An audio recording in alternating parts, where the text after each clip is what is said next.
Hello friends, എല്ലാവർക്കും പുതിയൊരു വീഡിയോയിലേക്ക് സ്വാഗതം. ഇന്നത്തെ കഥയിൽ മൈഥിലി വൈശാഖിനെ വിളിക്കുന്നു. വൈശാഖിനെ വിളിച്ചിട്ട് പറയുന്നുണ്ട്, ഞാൻ വെളിയിൽ ടാക്സിയുടെ അടുത്തുണ്ട്, പർദ്ദയൊക്കെ ഇട്ടാണ് നിൽക്കുന്നതെന്ന് പറയുന്നു. നീ എന്താണ് വരാത്തതെന്നൊക്കെ ചോദിക്കുന്നു. വൈശാഖ് അപ്പോൾ പറയുന്നുണ്ട്, ഇവിടെ ഒരു പ്രശ്നമുണ്ടെന്നൊക്കെ. താലി കെട്ടുന്നതിന് മുമ്പ് മാത്രമേ പൈസ തരത്തുള്ളൂ എന്ന് പറഞ്ഞെന്ന് പറയുന്നു. അത് കേൾക്കുമ്പോൾ മൈഥിലി ചോദിക്കുകയാണ്, അങ്ങനെയാണെങ്കിൽ നീ അവളെ കല്യാണം കഴിക്കേണ്ടി വരുമല്ലോ എന്നൊക്കെ. വൈശാഖ് പറയുന്നുണ്ട്, നീ എന്തായാലും അവിടെ നിൽക്കേണ്ട, ഇങ്ങോട്ട് പോരാനെന്ന് പറയുന്നു. പിന്നീട് കാർത്തിക് ആണെങ്കിൽ റൂമിലേക്ക് വരുന്നുണ്ട്. മൈഥിലി അവിടെ ഒന്നും കാണുന്നില്ല. അതിനുശേഷം മീനാക്ഷിയും അതുപോലെ സാവിത്രി അമ്മയും അവിടേക്ക് വരുന്നുണ്ട്. അവർ ചോദിക്കുന്നുണ്ട് എന്തു പറ്റിയെന്ന്. കാർത്തിക് അപ്പോൾ പറയുന്നുണ്ട്, മൈഥിലിയെ കാണുന്നില്ല എന്നൊക്കെ. സാവിത്രി അപ്പോൾ പറയുന്നുണ്ട്, പർദ്ദയിട്ട് ഇവിടെ ഒരാൾ വന്നിരുന്നല്ലോ എന്നൊക്കെ. കാർത്തിക് അപ്പോൾ പറയുന്നുണ്ട്, മീനാക്ഷിയുടെ കൂട്ടുകാരിയാണെന്ന്. മീനാക്ഷി അപ്പോൾ പറയുന്നുണ്ട്, പർദ്ദയിടുന്ന കൂട്ടുകാരിയൊന്നും എനിക്കില്ല എന്നൊക്കെ. സാവിത്രി അപ്പോൾ പറയുന്നുണ്ട്, മൊത്തത്തിൽ എന്തൊക്കെയോ പ്രശ്നമുണ്ടല്ലോ എന്നൊക്കെ. മൈഥിലി ആണെങ്കിൽ അതുവഴി വരുന്നുണ്ട്. ആ സമയത്ത് വൈശാഖ് ആണെങ്കിൽ മൈഥിലിയെ അടുത്തേക്ക് വിളിക്കുന്നു. വൈശാഖ് പറയുന്നുണ്ട്, മൈഥിലിയെ എല്ലാവരും അന്വേഷിക്കുന്നുണ്ടെന്നൊക്കെ. മൈഥിലി അപ്പോൾ ചോദിക്കുന്നുണ്ട്, ഇനി ഞാൻ എന്താണ് ചെയ്യുക എന്ന്. വൈശാഖ് അപ്പോൾ പറയുന്നുണ്ട്, അതിനൊരു ഐഡിയ ഉണ്ടെന്ന്. അതിനുശേഷം വൈശാഖ് ആണെങ്കിൽ മൈഥിലിയുടെ ചെവിയിൽ ഐഡിയ പറഞ്ഞു കൊടുക്കുകയാണ്. ആ സമയത്ത് അവിടേക്ക് മീനാക്ഷി വരുന്നുണ്ട്. മീനാക്ഷി ആണെങ്കിൽ ഇവർ രണ്ടുപേരും സംസാരിക്കുന്നത് കണ്ടുകൊണ്ടാണ് വരുന്നത്.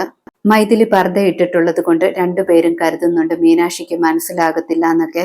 പക്ഷെ പെട്ടെന്ന് തന്നെ അവിടെ നിന്നും മൈഥിലി ഓടി രക്ഷപ്പെടുന്നുണ്ട്. വൈശാഖിന്റെ അടുത്തേക്ക് മീനാക്ഷി വരുന്നു. മീനാക്ഷി ചോദിക്കുന്നുണ്ട്, ആ പർദ്ദയിൽ ഉണ്ടായിരുന്നത് ആരാണെന്നൊക്കെ. വൈശാഖ് അപ്പോൾ ഒന്നും പറയുന്നില്ല. മീനാക്ഷി അപ്പോൾ ഷർട്ടിന്റെ കോളർ പിടിച്ചിട്ട് ചോദിക്കുന്നുണ്ട്, അത് മൈഥിലി ചേച്ചിയല്ലേ എന്ന്.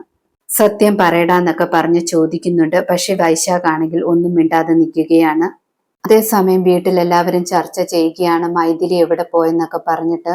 ആ സമയത്ത് വൈശാഖിന്റെ പെങ്ങൾ പറയുന്നുണ്ട്, ഞാനാണെങ്കിൽ കുറച്ച് വീഡിയോസ് ഒക്കെ എടുത്തിരുന്നു, അതിനകത്താണെങ്കിൽ ഒരു പർദ്ദയിട്ട പെണ്ണുണ്ടായിരുന്നു, അതാരാണെന്നൊക്കെ ചോദിക്കുന്നു. സാവിത്രി അപ്പോൾ പറയുന്നുണ്ട്, ആ പെണ്ണിന്റെ കാര്യത്തിൽ എനിക്കും സംശയമുണ്ടെന്നൊക്കെ. അതേസമയം വൈശാഖ് അതൊക്കെ കേൾക്കുന്നുണ്ടായിരുന്നു. വൈശാഖ് വിചാരിക്കുന്നുണ്ട് പെട്ടുപോയല്ലോ എന്നൊക്കെ. കാർത്തിക് അപ്പോൾ പറയുന്നുണ്ട്, അത് മീനാക്ഷിയുടെ കൂട്ടുകാരിയാണെന്ന്. രാജലക്ഷ്മി അമ്മ അപ്പോൾ മീനാക്ഷിയെ വിളിക്കാനെന്ന് പറയുന്നു.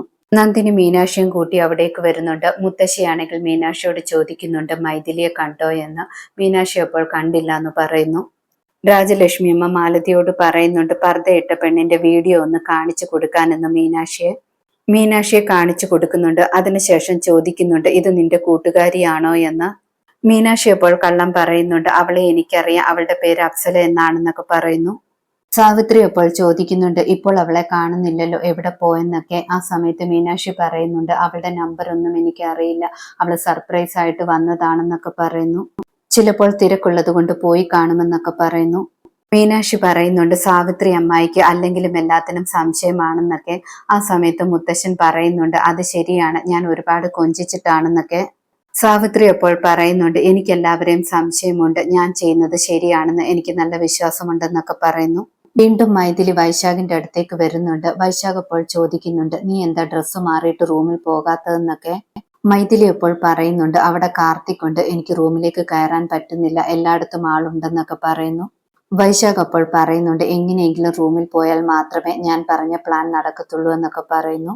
മൈഥിലി വീണ്ടും അവിടെ നിന്നും പോകുന്നു. ആ സമയത്താണെങ്കിൽ അവിടേക്ക് മീനാക്ഷി വരുന്നുണ്ട്.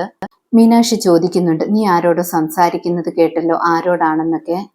വൈശാഖ് അപ്പോൾ പറയുന്നുണ്ട്, ഞാൻ ഫോണിൽ സംസാരിച്ചതാണ്, എന്റെ കാമുകി മൈഥിലിയോട് സംസാരിച്ചതാണെന്നൊക്കെ പറയുന്നു. മീനാക്ഷി അപ്പോൾ പറയുന്നുണ്ട്, നീ കാരണം ഞാൻ എല്ലാവരോടും കള്ളത്തരം പറഞ്ഞിരിക്കുകയാണ്, നിന്റെ കാമുകി പോലും എന്റെ ഫ്രണ്ട് ആണെന്നാണ് എല്ലാവരോടും കള്ളം പറഞ്ഞിരിക്കുന്നത്, നീ എത്രയും പെട്ടെന്ന് അവളെ വിളിച്ചുകൊണ്ട് പൊക്കോളാൻ എന്നൊക്കെ പറയുന്നു.